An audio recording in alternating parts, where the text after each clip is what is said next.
Well, Let me ask you, as a rookie councillor, what has been in your biggest achievement?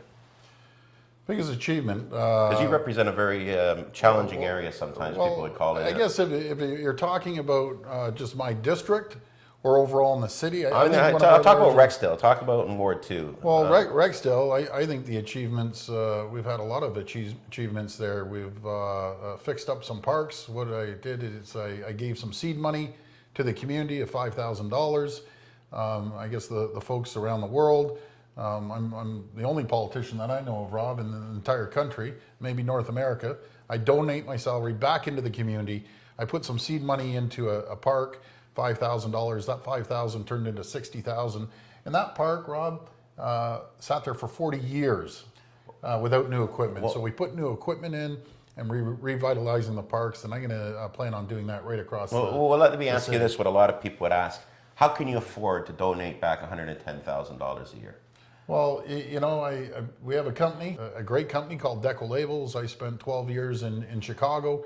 We still have our facility there. We have another facility in New Jersey and sales offices across the U.S. And we have our Canadian facility in Canada. And Rob, you called me up when I was in Chicago, and I remember distinctly where I was going down the street and said, I'm going to run for mayor.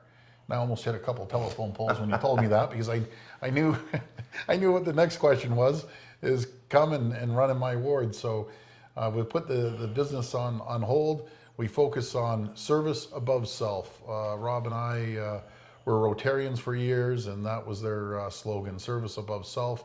It's about giving back to the community, and that's what our family's been about for the last 50 years in Toronto here. So let me ask you, what's your biggest achievement as a councillor down at City Hall for the last 3 years, 3.5 years?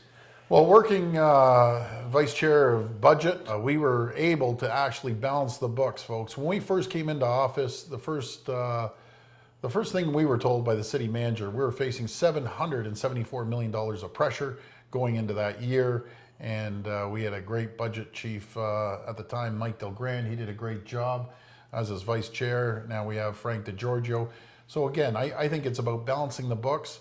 As I always say, Rob, you're a big social liberal. You're 2 steps right of Attila Hun when it comes to being a fiscal conservative.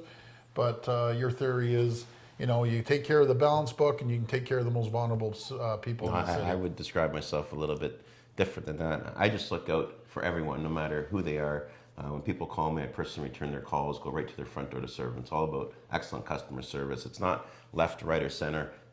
I don't ask people on the phone, are you a conservative or NDP or liberal, before I help them. I just go out and help these people out. And I help out the people in Toronto community housing. And I've always said that there's more poor people than there are rich people. And I seem to help out the poor people. And that's what I've been doing for the last 14 years.